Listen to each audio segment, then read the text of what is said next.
Deux petites annonces que je veux vous faire au début. La première, c'est que tous les micros ont été révisés et cet après-midi, tous fonctionnaient. Alors, donc logiquement, ça doit fonctionner ce soir, mais je veux juste vous donner un conseil d'utilisation parce que c'est du bon matériel, mais il a déjà quelques années. Et donc, je suis convaincu que nos dysfonctionnements sont liés, mais je vais dire ça en regardant les électriciens, que c'est lié au jeu qu'il peut y avoir dans les fiches à l'arrière. Donc quand vous tirez le micro vers vous, je vous invite plutôt à tirer la fiche, plutôt que, vous voyez, tirer avec le fil, plutôt que de tirer juste la base, parce que je pense que c'est là où le système se déconnecte. Voilà, ça c'était la première information. Qui est une information de bon fonctionnement, parce que Nathalie, qui nous fait toujours des bons comptes rendus, elle est très à la peine quand elle n'entend pas ce que vous avez dit, parce que même si elle a beaucoup de mémoire, eh bien, l'enregistrement est très utile. Voilà. Deuxième info. Madame Baird, oui. Quand on écoute l'enregistrement, il y a un effet des trous. C'est à cause de ça? Oui, absolument. Donc, au-delà d'être désagréable pour Nathalie, c'est désagréable pour tous ceux qui nous écoutent. Ce qui est étonnant, parce que dans une de mes interventions, où je n'ai rien touché, j'étais en train de vous parler, eh ben, on n'entend plus rien. Ah, ben c'est pas la censure.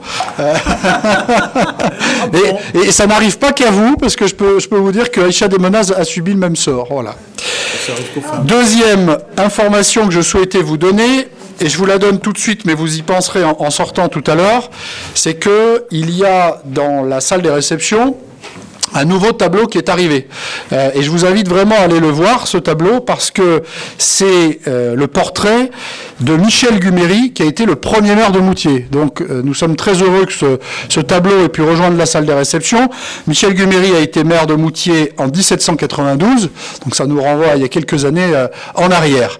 Et en vous disant cela, je voudrais remercier plusieurs personnes. D'abord, Jean-Charles Massiago, parce qu'il a été l'intermédiaire utile dans cette affaire et l'artisan d'une restauration minime, mais une restauration quand même qui permet à ce tableau d'arriver dans un état, dans un bon état de conservation et de restauration.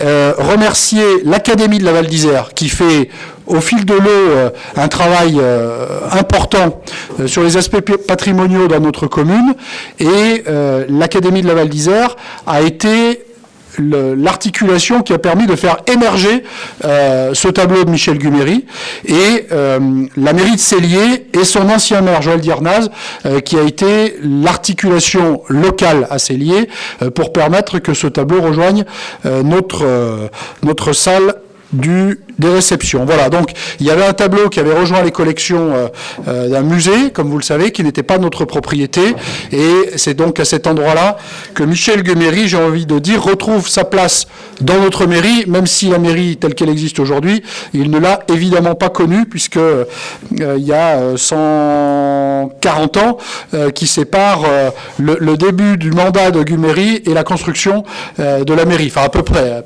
puisque 1792-1934, ça doit être à peu près ça. Voilà. Jean-Charles pourra vous donner tous les éléments de détail sur Guméry et sur la manière avec laquelle ce tableau est arrivé jusqu'ici, mais je tenais à vous le signaler à tous, et à vous inviter naturellement à passer par la salle des réceptions en quittant la salle du Conseil tout à l'heure. Voilà. Quelques procurations ce soir.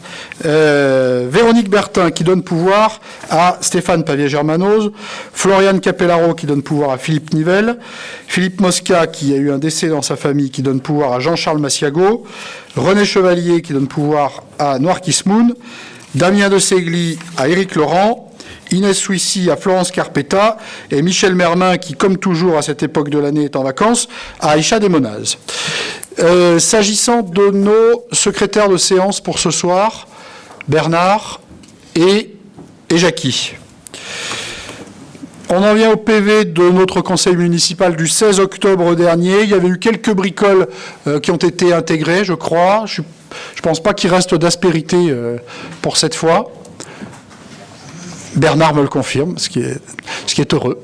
Et donc je considère que ce PV est adopté de toutes et tous. Je vous remercie. S'agissant des décisions, le point de forme n'a rien à signaler pour cette séance du Conseil municipal. Et on en vient donc à l'ordre du jour de notre soirée, en commençant par un point sur la révision des statuts du CIERS, sujet qui, vous le savez, était déjà venu devant notre Assemblée il y a quelques mois, que nous avions repoussé compte tenu de ce qui nous semblait être imparfait. Et notre voix, je ne sais pas si notre voix a porté, en tous les cas, l'État a eu la même lecture que nous et a renvoyé le CIERS à ses écritures. Et Aïcha, donc on arrive sur un nouveau projet ce soir. Oui, merci Philippe. Fabrice, j'étais en train de penser à Philippe Mosca.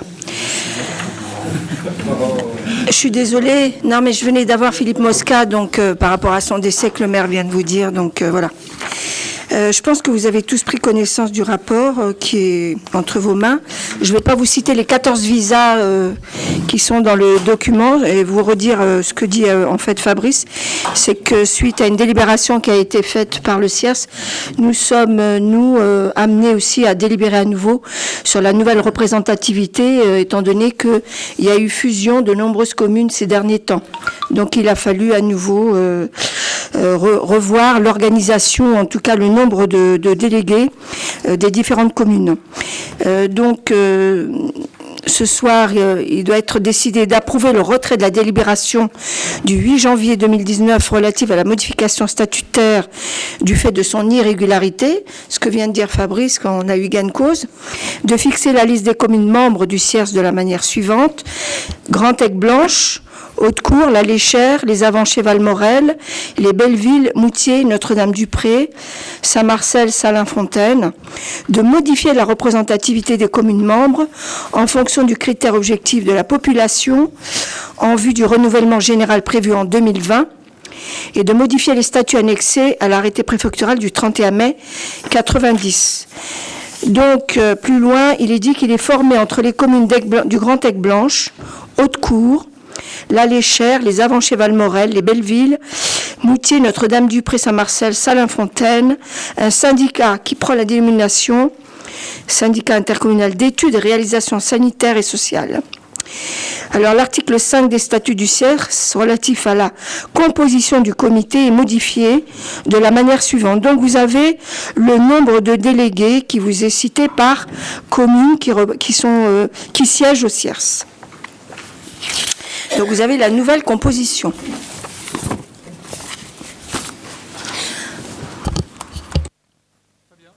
Merci Aïcha. Donc vous avez vu que cette composition tient compte du coup des effets de population et au cas d'espèce de notre commune, eh bien, ce sont 6 délégués titulaires qui intégreront le CIERS. Est-ce qu'il y a, après le renouvellement naturellement, est-ce qu'il y a des remarques ou des questions sur ce sujet, Philippe ? Oui, donc jusqu'au renouvellement des mandats, le bureau du CIERS reste le même, ainsi que l'Assemblée délibérante. Merci. Jusqu'au renouvellement général dans les communes, on reste dans la même composition. Voilà. D'autres remarques ou questions? Je n'en vois pas. Je vais donc mettre le rapport aux voix. Est-ce qu'il y a des oppositions, des abstentions? Je vous remercie. Je donne la parole à Florence Carpetta concernant la refacturation de la taxe d'enlèvement des ordures ménagères. Donc la taxe d'enlèvement des ordures ménagères est un impôt qui est destiné à financer la collecte des déchets ménagers et assimilés. Elle est due par le propriétaire du logement au 1er janvier de l'année d'imposition et en cas de location refacturée au locataire. Jusqu'à présent, la mairie prenait en charge le coût de cet impôt et ne le refacturait pas. Afin de se conformer à la loi, il convient de refacturer le taxe d'enlèvement des ordures ménagères aux occupants des appartements communaux. Pour l'année 2019, le montant refacturé correspondra à 50% de la TOM. La commune prendra encore à sa charge les 50% restants et en 2020, le total sera facturé. Donc il est proposé au conseil municipal d'approuver la refacturation de la taxe à hauteur de 50% en 2019 et de 100% en 2020. Simplement, toutes les personnes qui sont concernées par cette refacturation ont été informées il y a un an par courrier de cette éventualité, donc pour les prévenir et qu'on passerait cette délibération l'année prochaine, enfin cette année, du coup. Merci Florence. Il y a un élément qui est important, c'est qu'effectivement, il fallait que nous régularisions cette situation, ce que nous avons fait. Et je dirais que c'était la dernière étape de ce qu'il convenait de régulariser à l'endroit de nos locataires. Nous avions, dès le début du mandat, commencé par la régularisation sur l'eau, qui n'était pas facturée. Cela s'est opéré. On en vient maintenant sur la question des ordures ménagères, et je crois que nous avons à peu près bouclé sur le sujet, en termes d'équité et en termes de respect de la loi surtout. Bernard. Est-ce que vous pourriez nous rappeler combien nous avons de locataires et est-ce que sont concernés aussi les locataires pour les services de l'État, je crois la gendarmerie? Alors, le nombre de locataires, comme ça au pied levé, vous me posez une colle.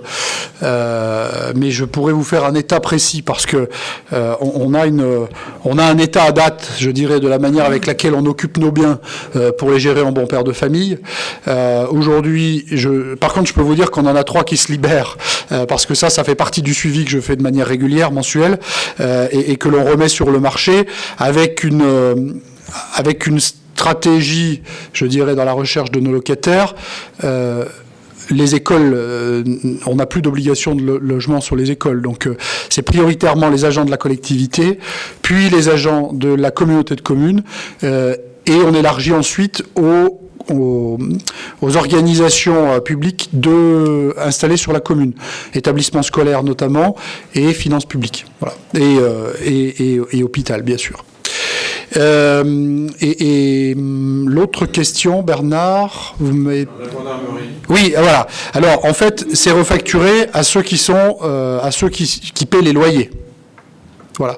Donc, quand on a une occupation à titre gratuit, ce qui est le cas de la gendarmerie, ce qui a été le cas pour Sentinelle de manière très ponctuelle, comme vous vous en souvenez, il n'y a pas de refacturation, ça reste à charge. Alors, il se trouve que à l'époque où ces sujets se sont présentés, on ne refacturait pas, donc la question ne s'était pas posée, mais c'est attaché évidemment à la question du loyer. Madame Baird, oui. Voilà, tout le monde sait mon attachement à la rigueur. Donc, afin de se conformer à la loi, autant mettre tout de suite l'article 1523 du Code général des impôts. C'est quand même mieux, parce qu'on ne sait pas de quelle loi on parle. Voilà. Alors, bon, je m'aperçois, donc on était hors la loi depuis je ne sais pas combien d'années. Bon, c'est ainsi, c'est bien de régulariser. Ça s'apparentait finalement à un avantage de nature pour les occupants. Taxable, éventuellement, à l'impôt sur le revenu. Taxable. Voilà. Ben, par contre, pour eux, c'est une augmentation des charges locatives, qui n'est pas négligeable. Donc, du coup, j'ai sorti ma taxe foncière, parce que je n'ai pas toujours en tête non plus le montant de ma taxe d'enlèvement d'ordures ménagères. La mienne s'élève à 260 € pour 100 mètres carrés. Donc, pour eux, je ne sais pas, ça concerne combien de mètres carrés, mais en fait, c'est pas négligeable, quoi. Voilà. C'est rapporté à la valeur locative du bien. Ah, absolument. Ça, oui, ça, qui n'est pas la même. Quoique non, on est en catégorie 5 à l'Adré. Je pense qu'on n'est pas en catégorie 6 en bas. On doit être la même catégorie. Voilà. Donc, mais néanmoins, je rappelle au passage que les frais de gestion attachés à la taxe des ordures ménagères est à la charge de la commune. C'est dérisoire, d'accord ? C'est dérisoire, mais je le dis, pour la régularité. Donc finalement, on ne sait pas depuis quand on est hors la loi. On ne sait pas. Vraiment, personne ne sait. Enfin, bon, c'est pas grave, depuis toujours. Donc, on considère que c'était un avantage de nature, mais c'est vrai que c'est une bonne chose de rétablir la légalité, déjà. Mais bon, après, voilà ce que j'avais à dire. Alors, sur le principe, vous avez absolument raison. Ça fait effectivement un différentiel avec finalement un avantage qui jusqu'alors a bénéficié en dehors de tous les canons des services fiscaux aux occupants de nos logements. Et quand je disais rattrapable tout à l'heure, c'est qu'en réalité, on aurait pu être rattrapé par la patrouille à un moment donné sur ce sujet-là. Ah si, je pense que si. Il n'y a plus de sentinelle. En tous les cas, effectivement, ça fait une charge supplémentaire, mais ça fait aussi une charge finalement qui rend équitable. Parce qu'aujourd'hui, on avait finalement certains de nos locataires qui bénéficiaient d'un avantage, certes, mais avantage indu en réalité. Voilà. Alors, je vais essayer de vous éclairer d'ailleurs sur les montants que cela va représenter. Si on prend 2018, on est en gros, et c'est même pas en gros, c'est de manière précise, c'est pour tous moins de 200 euros. Et c'est globalement de l'ordre de 170 euros, voire même 150 euros pour le moins, et 199 pour le plus. Voilà. Voilà, comme ça au moins, ça permet de préciser effectivement. Voilà, et s'agissant de savoir depuis quand, ma foi, je pense que depuis que la TEM existe, il n'y a pas eu de facturation. Sinon cela serait apparu dans nos radars bien plus tôt. Voilà. D'autres remarques ou questions? Je vous propose donc de mettre aux voix. Est-ce qu'il y a des oppositions, des abstentions? Je vous remercie. Je redonne la parole à Aïcha Desmonaz concernant la participation des communes adhérentes à la crèche familiale. Oui, merci Fabrice. Alors cette délibération de ce soir fait suite à la délibération qui a déjà été faite au CIERS le 1er octobre en séance plénière du CIERS CIAS et qui effectivement suite à l'interpellation de l'ATP a demandé à ce que les communes à leur tour fassent une délibération, que la délibération seule du CIERS n'était pas possible. C'est pour cette raison que ce soir à nouveau nous délibérons sur la crèche familiale que tout le monde connaît. Vous vous rappelez que nous avons 16 berceaux, ça fait déjà depuis quelques années, et qui fonctionnent très bien, même si à ce jour on manque encore d'asthmates. Voilà. Donc je ne sais pas si je dois tout vous relire. Vous avez les montants des participations par commune. Rappelez-vous que au départ, ce n'était que Moutier qui avait cette crèche familiale. Et depuis le dernier mandat du CIERS, j'avais demandé à ce que, puisque nous étions sur un territoire assez important, nous avons souhaité à ce que d'autres communes puissent aussi participer à cette crèche familiale. Or, il n'y a eu que 3 communes qui ont levé la main et qui ont dit qu'ils étaient d'accord. Vous avez leur nom. Donc à ce jour, sur toutes les communes présentes et qui siègent au CIERS, il n'y en a que 4. Alors vous savez que c'est à la carte, hein, c'est au prorata du nombre d'heures et au prorata du nombre d'enfants qui sont pris en charge par les 5 assistantes maternelles que nous avons ce jour. Merci Aïcha. Il est utile quand même de rappeler que le montant total de participation des communes qui est appelé est de 43 480 euros pour un total de 19 763 heures et que la commune de Moutier est la plus impactée pour 11 155 heures et 24 543,29 euros, qui est donc le montant qui est appelé pour ce qui nous concerne et qui est au budget et qui est peut-être même déjà réglé ou en voie de l'être. Il y a une partie qui a été réglée déjà. Une partie qui a été réglée, voilà. On attendait la délib. Pour le reste, voilà. Est-ce qu'il y a sur ce rapport des remarques ou des questions? Philippe? Au moment de l'arrivée du Grand Aigle Blanche, Aïcha, il était envisagé de porter la capacité de la crèche de 16 à 20 berceaux. Oui. Aujourd'hui, on en est resté à 16 berceaux. 16, oui. On n'a pas été...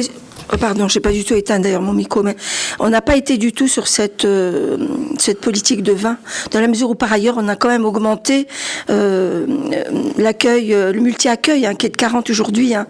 Pour l'instant, nous avons aussi d'autres assistantes maternelles, je vous le rappelle, sur notre région, puisqu'il y a des assistantes maternelles privées, on peut dire, hein, qui d'ailleurs ne font pas les mêmes tarifs horaires que les nôtres. Hein. C'est peut-être pour ça d'ailleurs qu'on a si peu d'assistantes maternelles, puisqu'elles sont moins payées, on va dire, même si elles sont assurées d'un certain cadre administratif et juridique. Il empêche que nous manquons d'assistantes maternelles. Normalement, c'est 6. 16, c'est déjà pas mal. Hein. Merci. D'autres remarques? Je vais donc mettre ce rapport aux voix. Est-ce qu'il y a des oppositions, des abstentions? Je vous remercie. Je passe la parole à Marquis Moon pour les points de ressources humaines et un premier concernant la transformation d'un poste d'adjoint d'animation de 32 à 35 heures. Merci, Monsieur le maire. Alors, cette délibération, ça devient un classique désormais. C'est l'augmentation du temps de travail d'un agent qui initialement était à 19 heures, ouais, 19 heures. Puis ensuite, 32 et maintenant 35. C'est un poste, un poste au grade d'adjoint d'animation. Et donc, il est proposé d'augmenter le temps de travail de ce poste, de le passer de 32 à 35, compte tenu donc des responsabilités qui sont assumées par cet agent, qui assume les fonctions de responsable du service école primaire, cantine et ménage.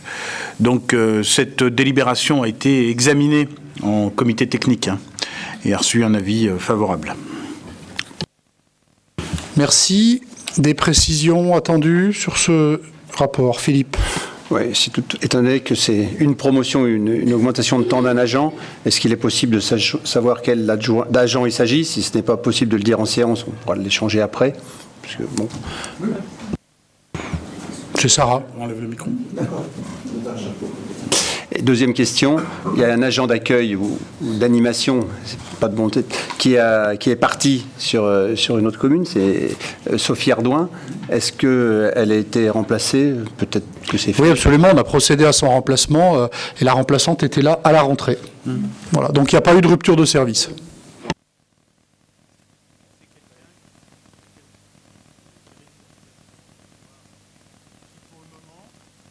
Et qui, pour le moment, donne entière satisfaction. Alors, puisque tu en parles, donc effectivement, dès qu'on a appris la nouvelle du départ de... Alors, c'est une disponibilité, c'est pas un départ définitif pour une durée de 2 ans, pour suivre un conjoint fonctionnaire. Donc, le poste en lui-même, c'est pas un poste qui est évident. Puisque c'est un poste au titre duquel vous êtes hiérarchiquement rattaché à la commune, vous allez travailler avec des professeurs des écoles eux-mêmes hiérarchiquement rattachés au rectorat, donc un agent de l'État, et pour exercer des fonctions avec des enfants et être en lien avec des parents. Donc c'est pas un poste qui est évident, c'est un poste qui est très compliqué, au même titre que le poste d'adjoint aux affaires scolaires est un poste très compliqué également. Et donc bon, on a publié une annonce, on a eu un certain nombre de candidatures globalement assez intéressantes, et donc on a cet agent qui habite sur Haute-Cour, qui a un profil très intéressant, qui n'est pas que sportive, qui a également un profil qui permet d'aller chercher les familles, d'aller traiter, si vous voulez, les particularités moutiéraines qu'on ne trouve pas dans d'autres écoles du coin. Voilà. Et donc, pour le moment, quand j'ai fait un petit sondage ci ou là, tant au niveau du corps enseignant qu'au niveau des parents, au niveau des enfants, ça passe bien, pourvu que ça dure. Dernière question, Noir, je m'excuse. C'est qui cet agent, qu'on puisse avoir un nom sur... Madame Poudoulec. D'autres remarques sur ce rapport? Pas spécialement. Je vais donc le mettre aux voix. Est-ce qu'il y a des oppositions, des abstentions? Je vous remercie. Noir, sur la modification de la grille des emplois communaux. Alors effectivement, là aussi que du classique. Il s'agit de faire avancer les agents au titre, j'ai failli dire au titre de l'ancienneté, dans le cadre de leur carrière. On a 2 adjoints techniques à temps complet, qu'on propose de passer adjoints techniques principaux de 2e classe à temps complet à compter du 1er janvier 2020.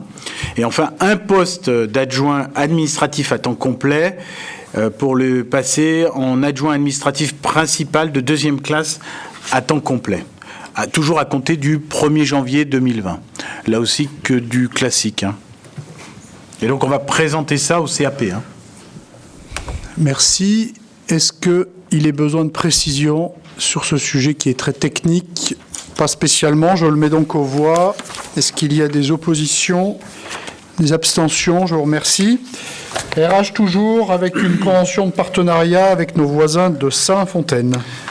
Alors oui, il s'agit de mettre à disposition un agent auprès de la commune de Salins-Fontaine afin d'assumer les fonctions de police municipale.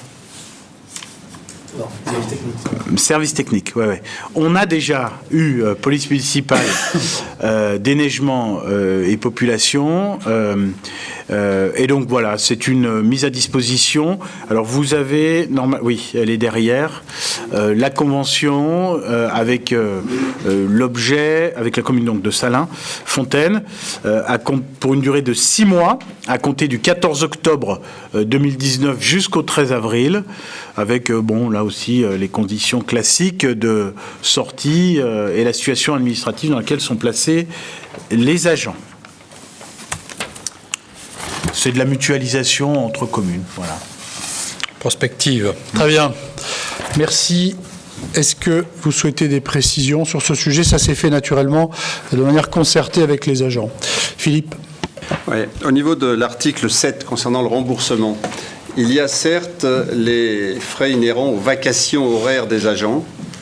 Je pense que dans la mise à disposition du personnel, il y a aussi du matériel ou des équipements tels que stipulés dans la Convention.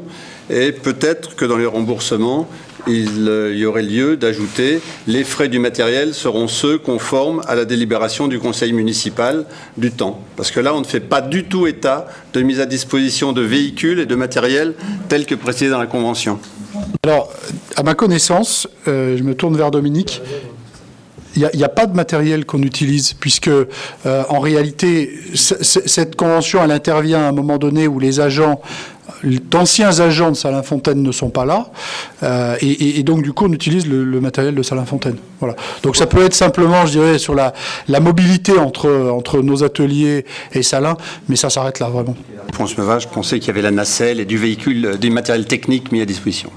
Non, alors ça, le cas échéant, on reviendrait pour un élargissement du service. À ce stade, on n'en est pas là. Voilà.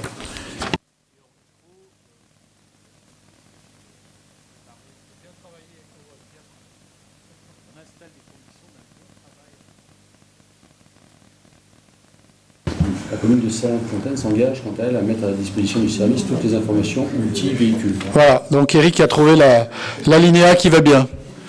Vous vouliez dire quelque chose, Bernard? D'accord. Un commentaire interne. D'accord. Il faut les allécher. C'est ça? Non, pas du tout. C'est du travail partenarial. Voilà.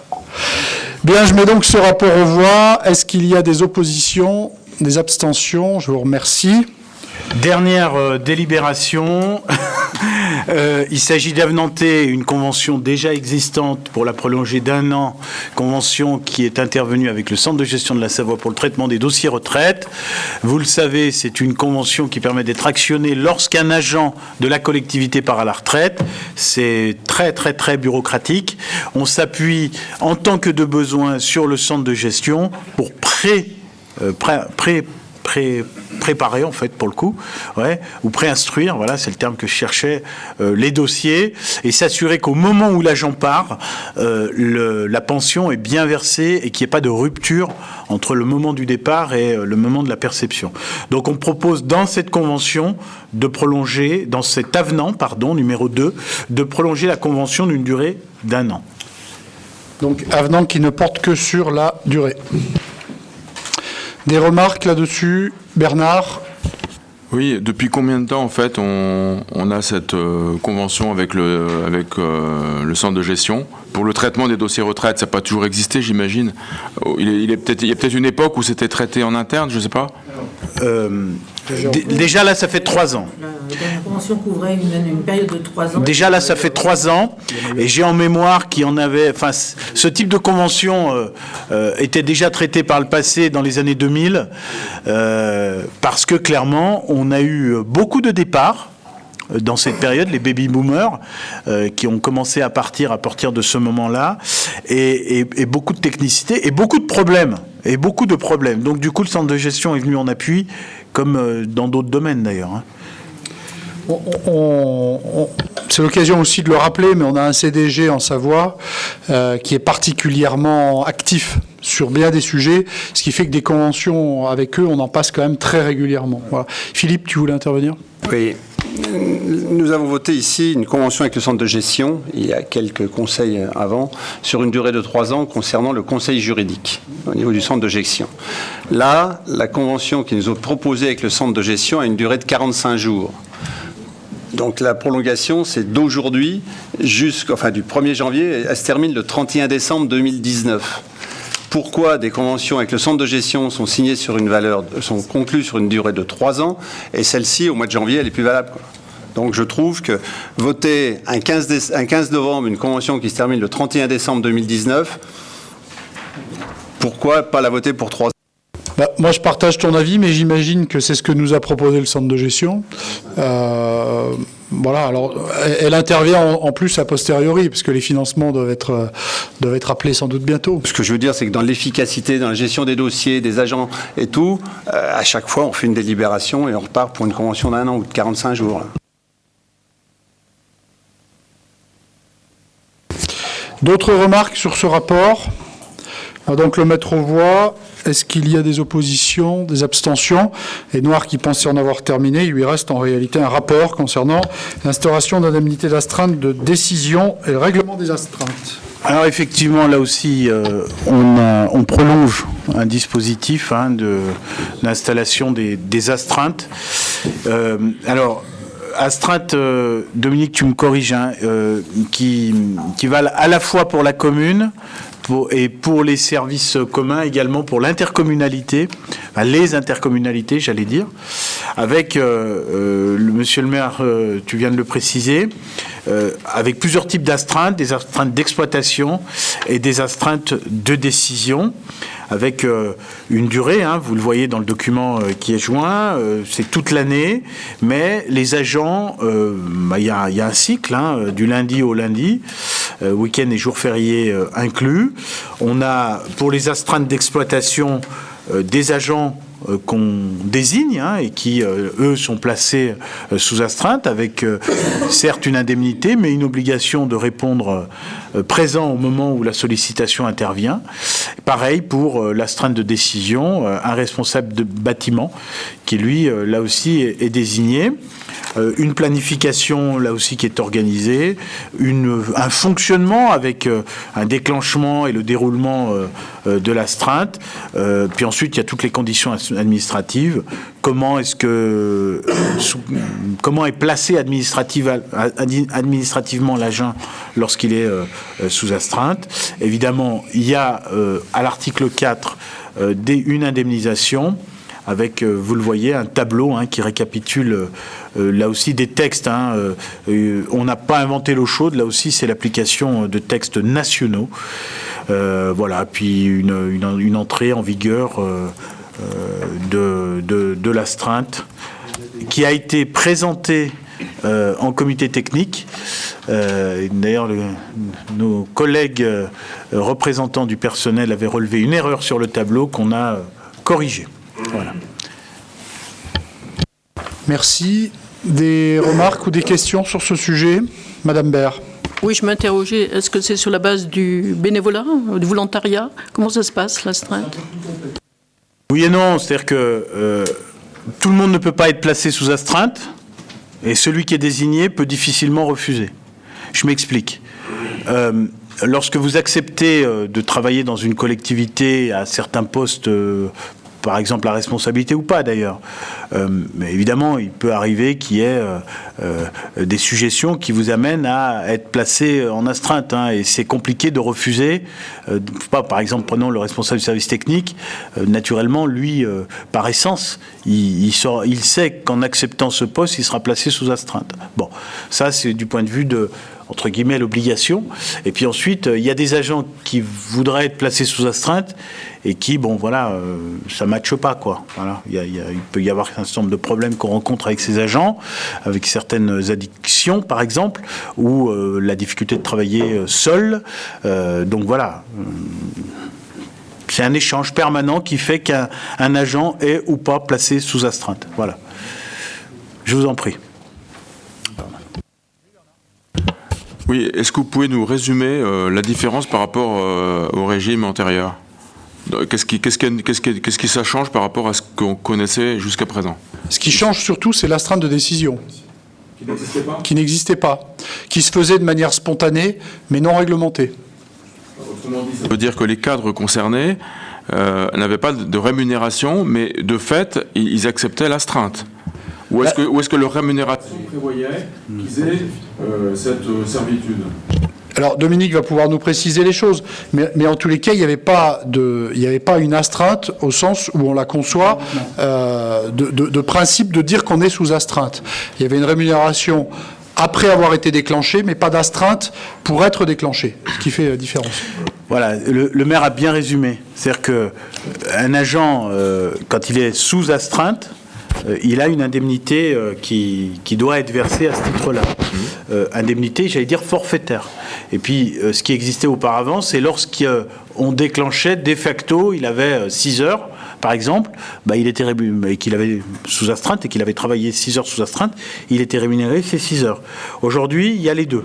D'accord ? Dernier petit rappel, il y a certes l'administration qui est sous astreinte, mais il y a aussi les élus qui le sont. Donc le maire, par définition, il a accepté en mars 2014 de l'être 24 heures sur 24, quasiment 365 jours sur 365. Mais il y a aussi un téléphone d'astreinte qui circule et on a une forme de procédure qui a été mise en place. C'est le plan communal de sauvegarde qui, là aussi, permet de faire tourner la mallette, et la mallette d'astreinte, pas l'autre, et le téléphone d'astreinte. Donc des élus, du personnel encadrant et des agents sous astreinte.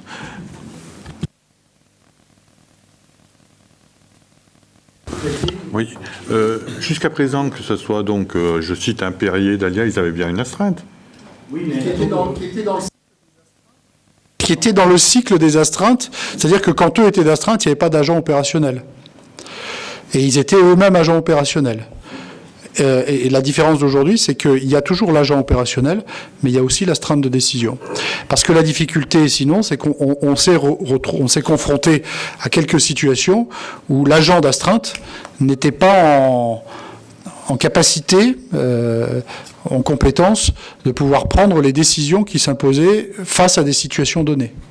Voilà.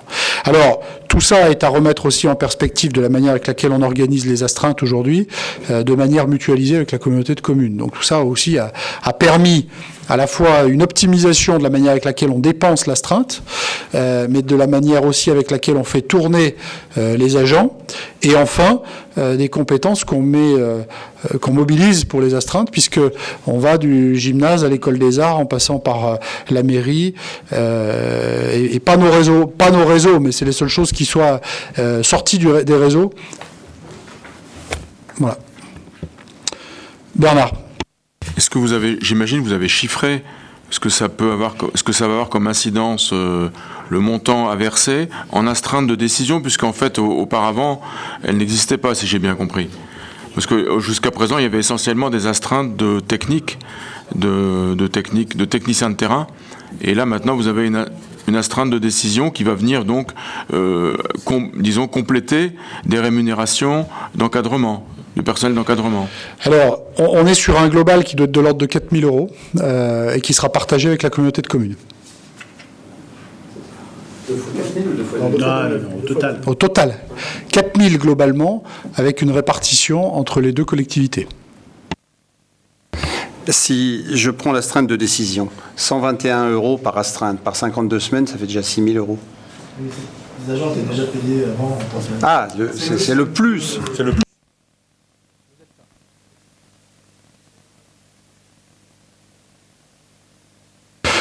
Oui, et puis ça vient surtout sécuriser un système. Voilà. Enfin, je veux dire, c'est vraiment ce qu'il faut que nous ayons en tête sur cette affaire. Voilà. Aujourd'hui, les systèmes d'alarme, les différentes contraintes techniques qu'on a rajoutées dans nos dispositifs, c'est pas du luxe que de le mettre en place de cette manière-là. Bernard, et on en restera là.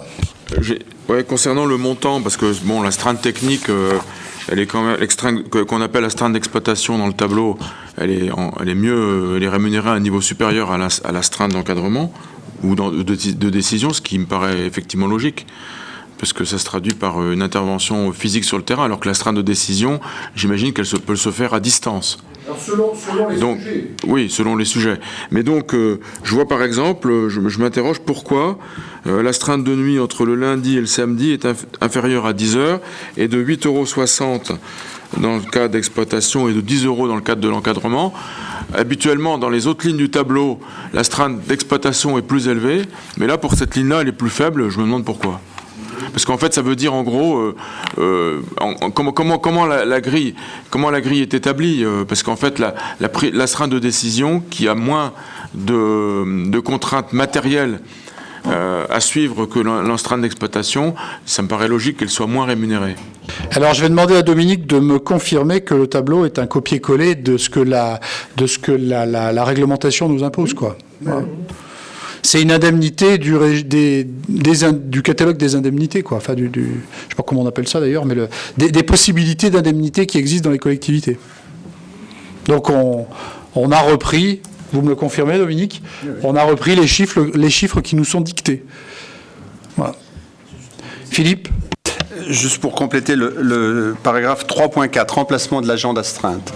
Personnellement, il me semble souhaitable qu'en cas d'incapacité à prendre une astreinte pour maladie et autres, que l'élu d'astreinte puisse également être informé, tout comme, je dirais, les autres collègues, mais que l'élu soit informé aussi, pas qu'il croit appeler M. Intel et que c'est plus lui, quoi. Alors l'élu, il est informé de facto parce qu'il y a un numéro d'astreinte, et ce qu'on appelle, c'est le numéro d'astreinte plus que l'agent. Voilà. Donc, par principe, on appelle un téléphone, pas un bonhomme. Voilà. L'élu sera informé. Donc informé. L'élu, il est informé. Est remplacé par l'élu est informé si l'impossibilité, elle se fait avant le week-end. Si l'impossibilité, elle se fait au milieu du week-end, l'élu le sait pas forcément. Mais c'est pas grave parce qu'il appelle un numéro. Il appelle pas. Quand je dis un numéro de téléphone, il appelle pas un agent. Voilà. Ce qui nous intéresse, c'est de retrouver une compétence, pas forcément un agent en particulier. Voilà.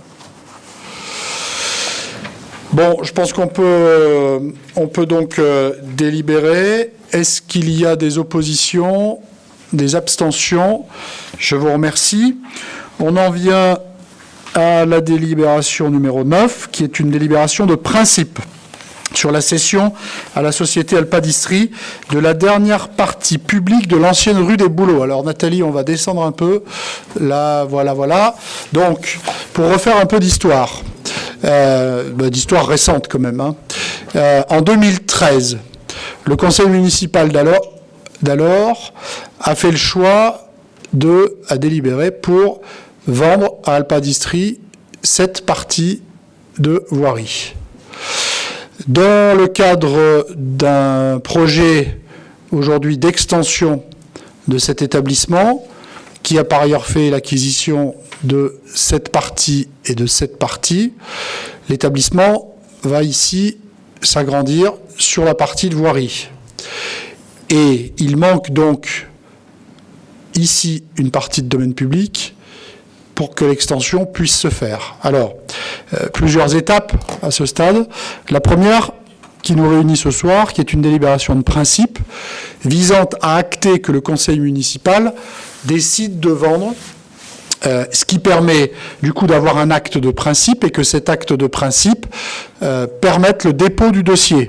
Le dépôt au sens de l'URBA, même si ça n'était pas une pièce indispensable, et surtout au niveau de la CDAC. C'est très important.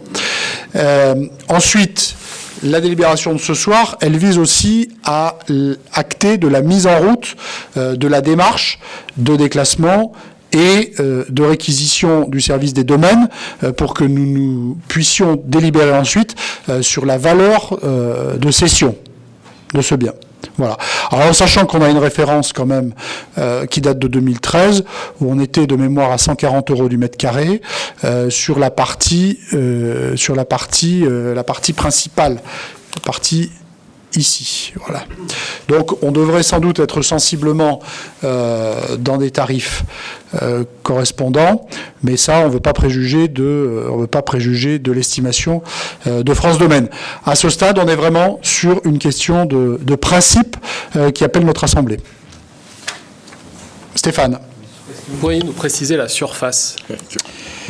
Je ne vais pas vous préciser la surface, mais de mémoire, on est sur de quelques centaines de mètres carrés, je dirais dans un maximum de 400 ou 500 mètres carrés.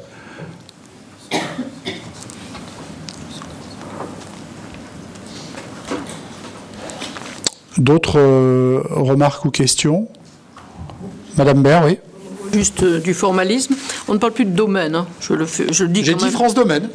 On ne parle plus de France Domaine. Ah bon? Depuis 2016, on parle de direction de l'immobilier de l'État. Je comprends que c'est difficile, hein. On a tous parlé des domaines depuis 40 ans, enfin moi personnellement, mais je le signale quand même, il faudrait qu'on se mette au goût du jour. Très bien.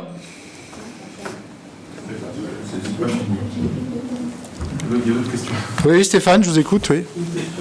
Par rapport à la voirie et par rapport aux espaces de trottoir, parce qu'apparemment aujourd'hui, les trottoirs appartiennent au final aux propriétaires et pas à la mairie, tel que c'est sur le cadastre. Donc, est-ce que vous avez considéré justement d'au moins conserver une partie de trottoir? Donc, quel axe vous allez prendre par rapport à l'avenue des Salines? Ben ça, on va le définir au moment du DA. Ok. Ma famille, c'est l'équipe Google. Ah bah écoutez, alors là, on est surpris. Humbert. Venant de vous... Je cherchais une précision sur l'idée. Désolé, mais pour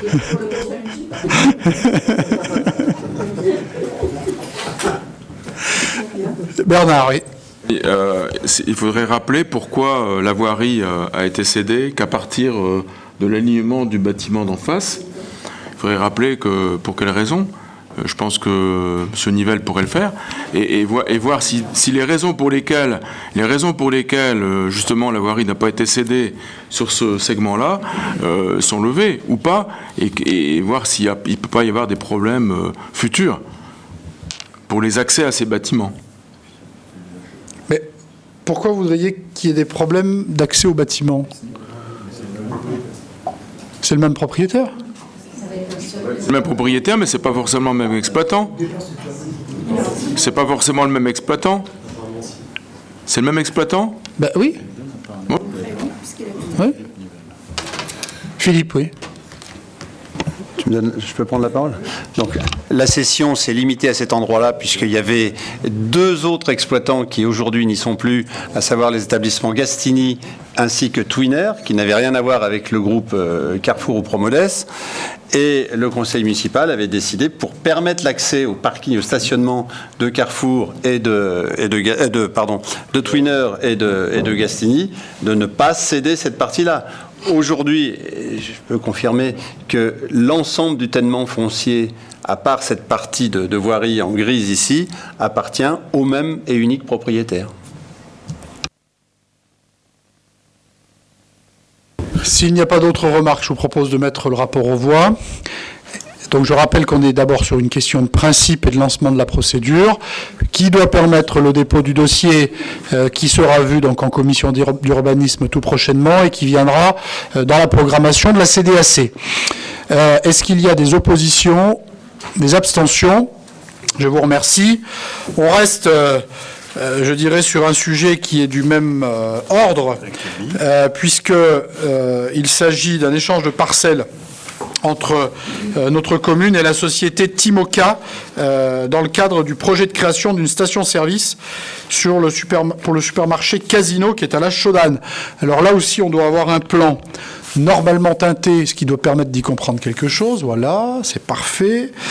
Donc, en fait, cette délibération arrive ici ce soir dans le cadre des travaux qui sont, vous l'avez vu, aboutis d'ailleurs, qui permet donc un échange sur la base, là pour le coup le DA est fait, où la société Timoca, donc qui agit pour le compte de Casino, récupère 77 mètres carrés de domaine public non circulé, tout le monde connaît les lieux, contre 1 mètre carré que la commune récupère sur Timoca. Il y a une soulte qui est versée donc pour compenser la différence entre les 77 et le mètre carré. Il y a donc 76 mètres carrés de delta entre les deux parties et les domaines ont estimé à 25 € le montant du foncier, ce qui fait donc une soulte de 1 900 €. Voilà. Oui, Stéphane? Je m'interroge quand même sur les montants parce que par rapport à l'autre côté, c'est quand même 135 € du mètre carré. Et là, on a 25 € du mètre carré. Donc, quels sont les facteurs qui ont fait que les domaines ont à un moment évalué à ce prix-là? Alors, il y a deux choses qu'il faut avoir en tête, je pense, dans ce cadre-là. La première, c'est que on n'est pas dans une même période d'estimation. Voilà. Mais celle-ci ne suffit pas à expliquer, je vous rassure. L'autre élément qui est déterminant, c'est l'exploitabilité du bien. On voit bien que de l'autre côté, on était sur une surface très importante. Ici, on parle de moins de 100 mètres carrés, ce qui laisse une exploitabilité toute relative. Et on est sur un espace qui est non circulé, ce qui est d'ailleurs important au regard du fait qu'on puisse s'exonérer de l'enquête publique sur une affaire comme ça, puisque on est sur un espace qu'on pourrait presque qualifier, c'est tout à fait impropre, mais qu'on pourrait presque qualifier de délaissé. Voilà. Ce qui explique le prix. Bernard, vous vouliez intervenir ? Oui, parce qu'en fait, les travaux sont déjà faits, donc c'est déjà ça un peu, on est à contre-temps. Donc ça, c'est déjà une première interrogation. Et la seconde, c'est que ce délaissé, je pense qu'il avait une pertinence.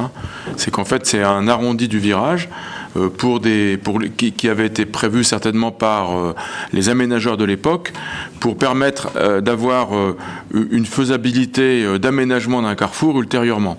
Donc voilà, donc c'est quand même. Et puis alors il y avait également des arbres. Mais l'arrondi, Bernard, il a dû être alors mal pensé ou pas pensé de la même manière, puisque aujourd'hui c'est justement dans le cadre de l'accessibilité à ce qui devient la station-service que la société Timoca avait besoin de pouvoir exploiter cette partie-là.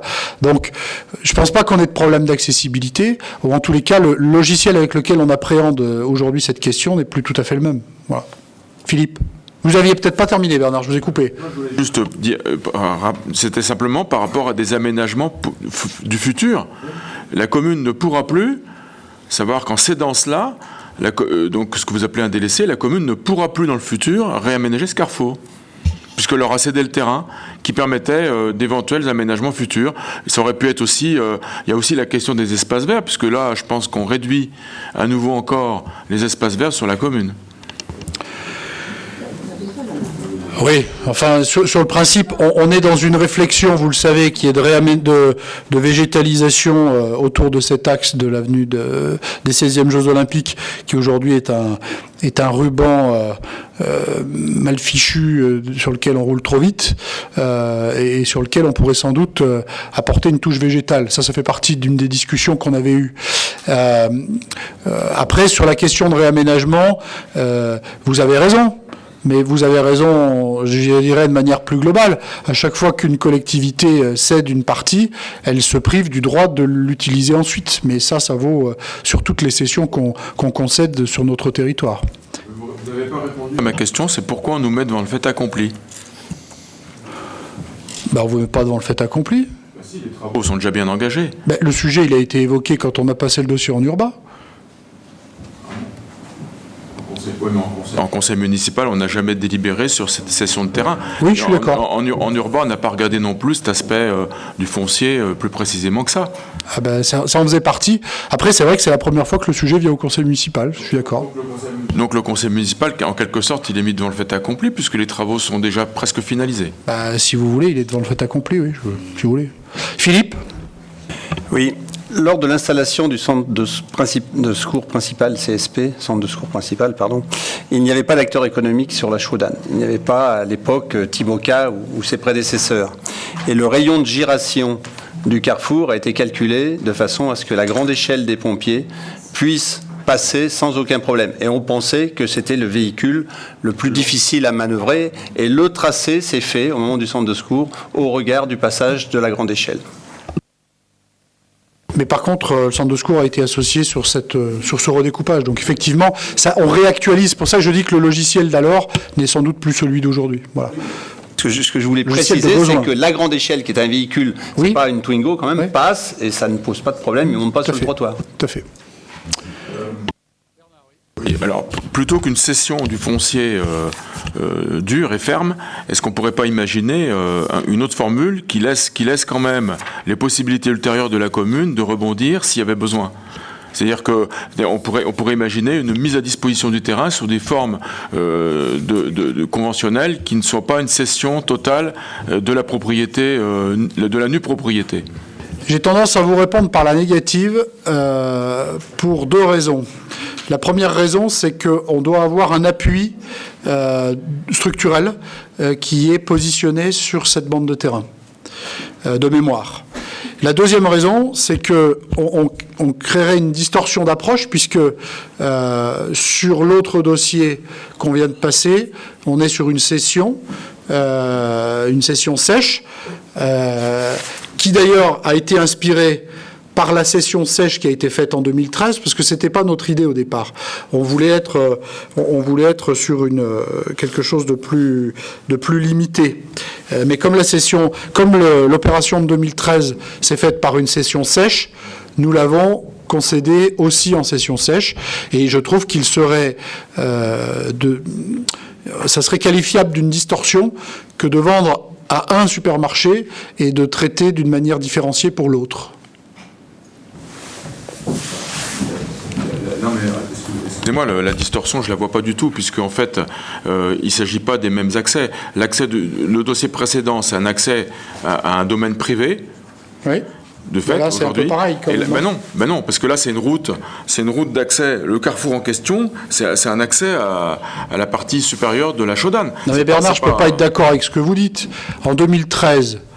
Quand il a été décidé, et c'est pas un jugement, c'est simplement un retour d'expérience.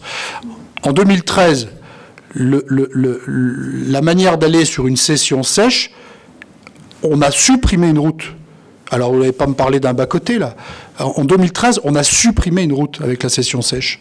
Là, on parle juste d'un bas-côté, qui aujourd'hui ne fait pas défaut et qui a recueilli l'avis du voisin qui a les véhicules les plus encombrants, comme vient de le rappeler Philippe Nivelle.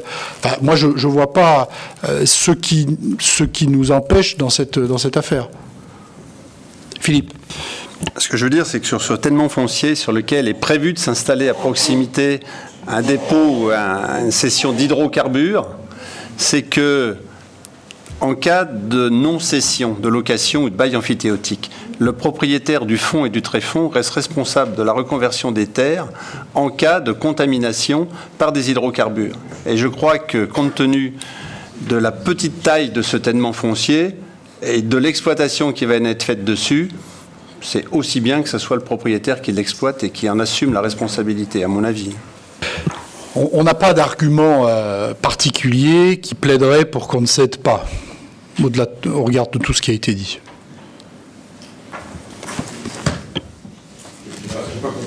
Je dis nous n'avons pas d'éléments objectifs qui plaident pour une non-cession, au regard de tout ce qui vient d'être dit. J'entends vos arguments, mais on n'a pas d'éléments qui nous permettent là de s'opposer à cette cession. Surtout que les travaux sont quasiment finis. On est devant le fait accompli, c'est ça le problème. Oui, non mais ça je comprends. Ça quand même, on aurait pu... Bernard, je vous le concède, mais il y a 2 sujets. Il y a le sujet du principe, et puis le principe de la cession, et puis le fait que le calendrier ne soit pas celui qui était le plus raisonnable, je vous le concède. Ce qui m'interroge, c'est que vous aviez sans doute pris des engagements verbaux, oraux, vis-à-vis de l'exploitant, puisque, je veux dire, ils n'auraient quand même pas pris le risque de faire des travaux sur un tènement qui n'était pas le leur, sans que vous soyez engagé. Mais je vous associe à ma décision, puisque je vous dis le dossier est passé en urbain. Mais effectivement, oui, j'avais pris des engagements, même plus que verbaux, auprès de cet aménagement. Ce sont des aménagements. On parle ici d'une station-service. C'est pas, on n'a pas posé 4 cages à poules. C'est une station-service, donc ça répond à un certain nombre d'obligations qui nous ont d'ailleurs obligés d'associer et le voisinage et les services de secours et toutes les autorisations d'usage.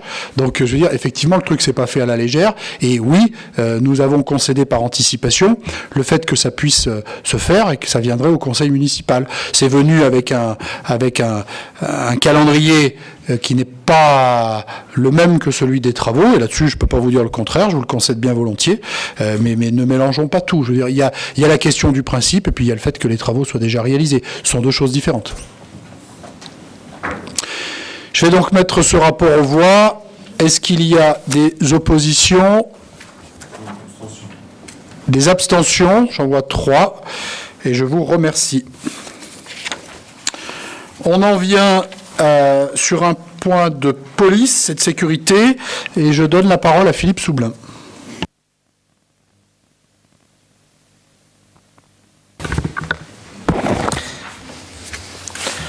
Donc, je vous ai proposé ce soir, c'est une convention avec la communauté commune Charlotte-Tarentaise par rapport à un système de vidéoprotection qui va être développé sur le complexe sportif intercommunal, par rapport au gymnase Bardacier, le gymnase Tartaral et le tribunal truite du stade de football. D'accord, en prévention des commissions d'infraction ou concourir à leur élucidation dans les lieux particulièrement exposés à des risques d'agression, de vol ou de trafic de stupéfiants.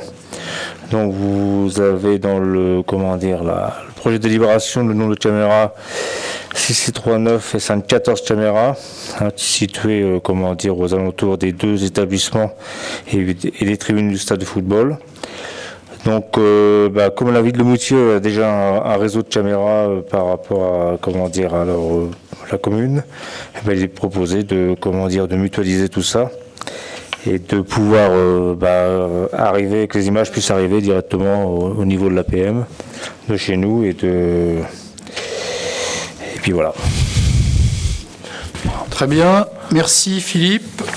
On est donc ici sur un projet qui mobilise nos activités existantes et services sur la vidéoprotection, sur une commune qui n'est pas la nôtre, puisqu'on est à Salins-Fontaine, et avec une compétence qui est exercée par la communauté de communes. Donc il y a un jeu de convention à intervenir, et c'est le sens du rapport qui vous est présenté ce soir, avec cet ensemble de caméras qui vise à protéger pas la totalité à ce stade du plateau sportif, mais une partie conséquente tout de même. Est-ce que cela appelle des remarques ou des questions? Philippe. Oui, la mise en service du dispositif est prévue pour quand? L'installation en cours, mais la mise en service... Ce que j'ai en tête, c'est hiver 2019-2020, donc c'est dans les semaines ou mois à venir. J'ai pas le calendrier précis. Il y a une partie du travail qui a été faite déjà. Après, il y a toutes les histoires de connectique, etc. Donc là, à dire quel sera le jour où ça sera réellement connecté, je peux pas vous le donner. Ouais. On a déjà donc les autorisations de l'autorité. Oui, la commission de vidéoprotection a été naturellement sollicitée. On est ici sur des choses qui sont particulièrement classiques, alors sur lesquelles on n'est pas forcément habitué, mais qui sont assez classiques dans bien d'autres lieux. Voilà. Est-ce qu'il y a d'autres remarques ou questions? Daniel, oui. Oui, je suis surpris par la convention. Là, on a changé de maire à Moutier. Alors, qu'est-ce qu'il a fait là, Dominique? Ça se féminise, c'est bien. Ah ben voilà. Ça se féminise. Allez savoir, c'est peut-être précurseur. Allez savoir, Françoise. Ouais. Oui, il y a comme qui dirait une erreur, mais c'est bien vu, Pourquoi pas un jour? Mais c'est ce que je dis, c'est peut-être précurseur. Voilà. Oui, évidemment, ouais. C'est plus pour en rire. Très bien, je vais donc mettre le rapport aux voix. Est-ce qu'il y a des oppositions, des abstentions? Je vous remercie. On a épuisé l'ordre du jour. Je vais donner la parole à Aïcha Desmonaz pour un point d'information sur la mise en route du centre d'hébergement d'urgence. Merci Fabrice. Juste pour vous informer que le CHU a démarré depuis le 4 novembre, que depuis nous avons reçu 6 hommes, 4 à ce jour qui sont encore à la recherche d'emploi, 2 ont trouvé un emploi, dont un à Moutier sur l'hôtel Inn, et l'autre a trouvé un emploi saisonnier sur Val Thorens. Donc pour l'instant, nous avons 2 animateurs, vous le savez, que chaque année, la commune de Moutier recrute 3 salariés et que la Saison en recrute 1. Et que la décision de faire début novembre, fin janvier, a été prise en accord avec les communes partenaires du CHU, puisque nous avions observé, en tout cas l'année dernière, que jusqu'au 15 février, ça n'apportait rien.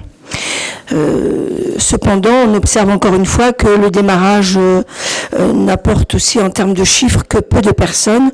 Peut-être que déjà, toutes les personnes qui viennent travailler sur notre région ont déjà trouvé un emploi. En tout cas, ça fait que 15 jours que nous sommes ouverts, donc on verra au fur et à mesure du temps si ce chiffre augmente ou pas. Il y a aussi l'Office de tourisme qui apparemment nous envoie du monde. Je crois qu'il va falloir qu'on regarde avec eux parce que le CHU n'étant pas considéré comme un hôtel, mais comme un centre d'hébergement pour saisonniers en recherche d'emploi, puisque ce soir j'ai été obligée de faire le point avec une personne de 59 ans qui a trouvé pas plus mal de s'installer au CHU et pour faire un peu de tourisme. Donc oui et non, quoi. Pourquoi pas, on a une belle région, j'en disconviens pas, mais c'est un petit peu réservé aux saisonniers en recherche d'emploi. Il a été très agréable, hein, cependant, il a compris, donc il verra demain pour un hôtel. Voilà. Merci Stéphane, oui. Le numéro du CHU ? Oui. Alors, on va faire mieux que ça, c'est que Aïcha va vous indiquer on va refaire une petite note indiquant quelle est la procédure en cas de besoin. Ce qui est mieux qu'un simple numéro de téléphone. Voilà. Parce qu'il y a quand même quelques codes, je dirais, dans l'organisation. Donc Aïcha, je te remercie de préparer cette petite note. Tu veux qu'on la prépare ? Oui. Philippe ? Monsieur le maire, c'est un point qui n'est pas inscrit à l'ordre du jour. Je n'ai pas fait une question écrite. Si tu peux me permettre, je peux m'exprimer après, réponse ou pas. Comme je dis toujours dans ces cas-là, je t'autorise à poser la question et je m'autorise à ne pas y répondre. Je comprends. Simplement, des travaux rendus nécessaires ont été effectués par la DIR. D'autres travaux sont faits par le TDL.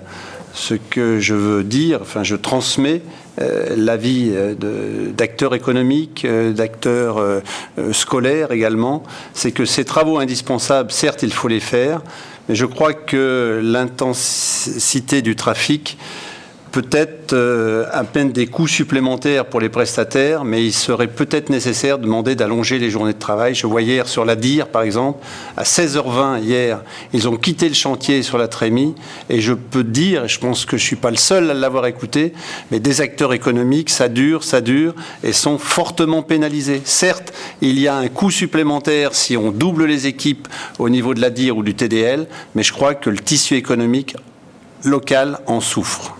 On est naturellement d'accord avec ce que tu dis et on est naturellement mobilisé sur ce sujet pour avoir fait remonter les préoccupations récurrentes qu'on a sur ce sujet. La difficulté de surcroît, c'est que les sujets s'enchaînent. Et Isabelle, autour de la table, en sait quelque chose mieux que nous tous ici.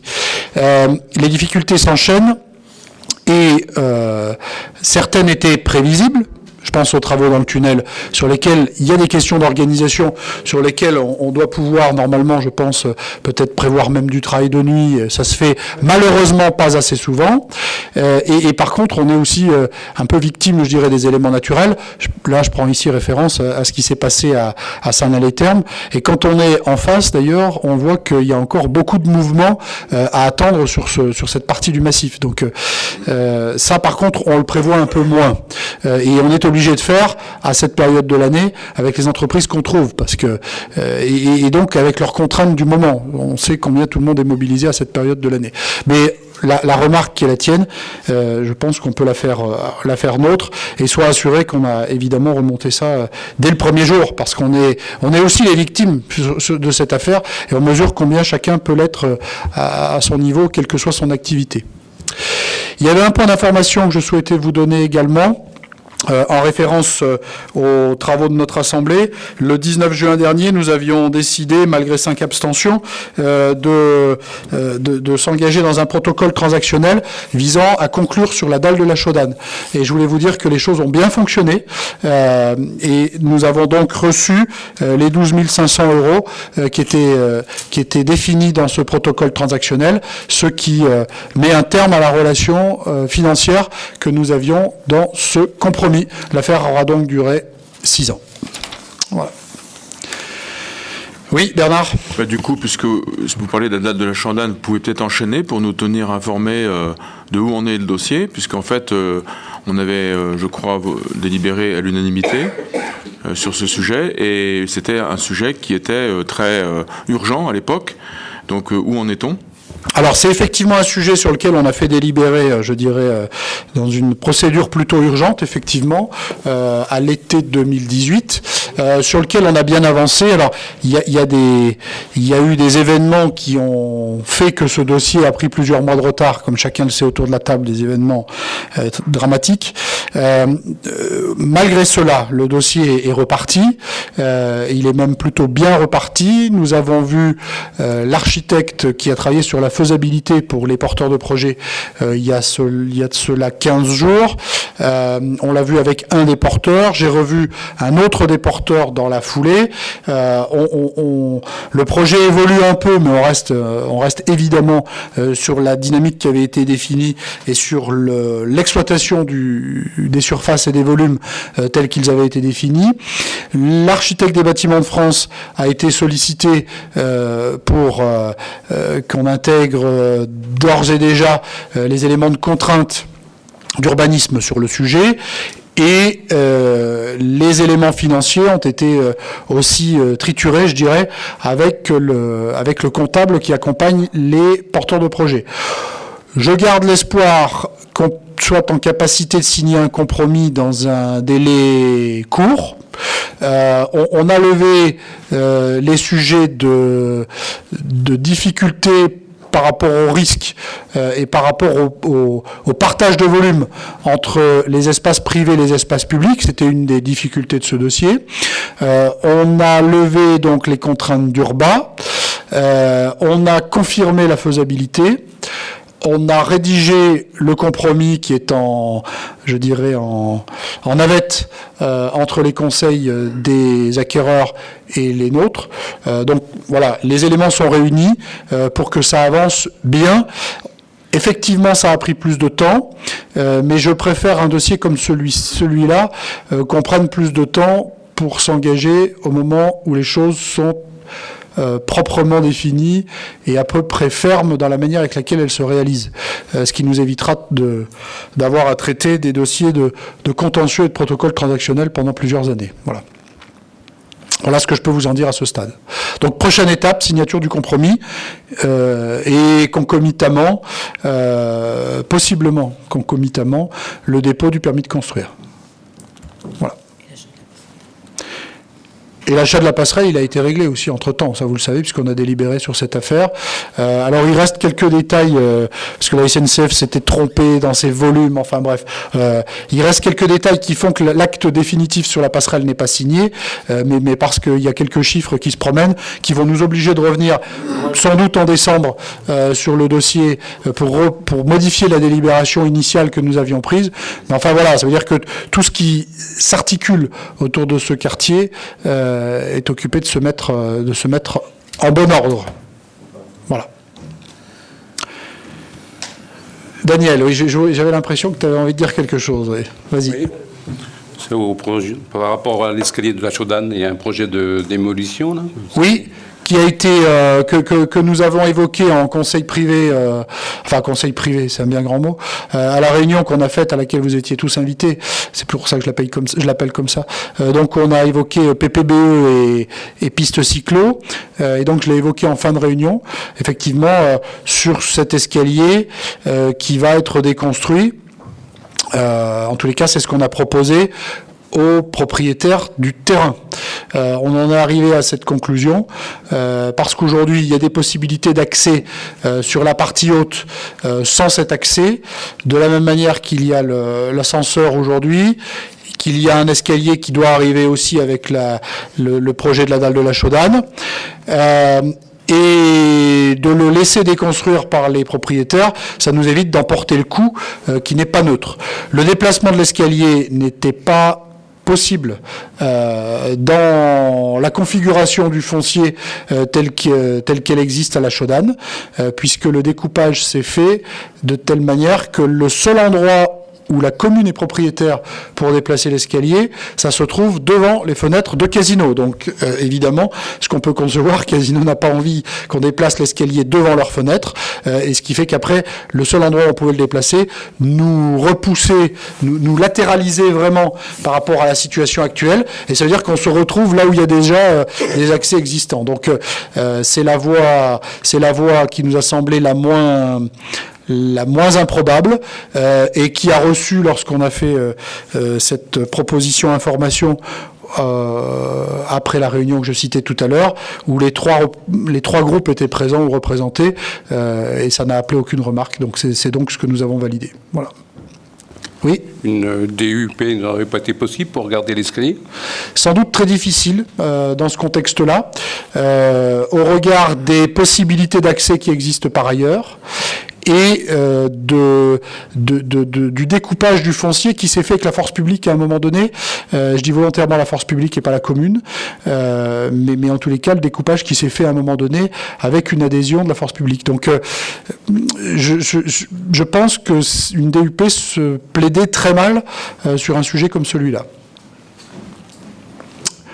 Voilà ce que je peux vous en dire. Je vous propose que nous en restions là pour aujourd'hui. Nous avons, Dominique, un conseil, Nathalie, le 12 décembre, un conseil qui est programmé, donc dans un peu moins d'un mois, et on se retrouvera tous, j'imagine, le samedi, à l'occasion de la fête du livre et de l'image, Madame Baird. Voilà.